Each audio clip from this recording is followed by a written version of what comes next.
Beralih ke informasi berikutnya, pemirsa, sering terjadinya banjir diduga akibat penyempitan aliran sungai serta tingginya intensitas hujan.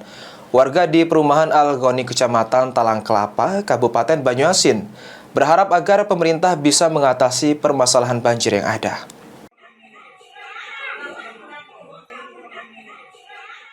Ratusan rumah warga di perumahan Al-Ghani, Kelurahan Tanah Mas, Kecamatan Talang Kelapa, Kabupaten Banyuasin, terisolir terendam banjir akibat tingginya curah hujan pada Kamis pagi. Salah satu warga setempat, Indra, mengatakan kondisi kedalaman banjir saat ini mencapai 40 cm hingga hampir batas ketinggian paha orang dewasa yang menyebabkan semua aktivitas warga terganggu.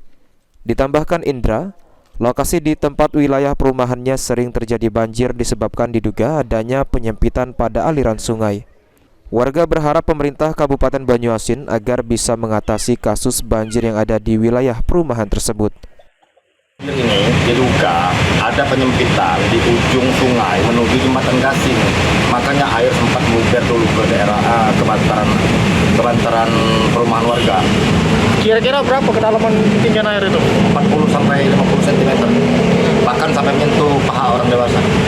Harapan kita apa dengan adanya banjir ini? Ya, harapannya tolonglah pada pemerintah, terkhusus kepada pemerintah yang akan dilantik besok, tolong beri perhatian. Karena Tanah Mas ini sendiri merupakan kota perbatasan antara Kota Palembang dan Kabupaten Banyuasin. Semestinya diberikan perhatian khusus terhadap daerah ini. Ridha Ilahi, PAL TV.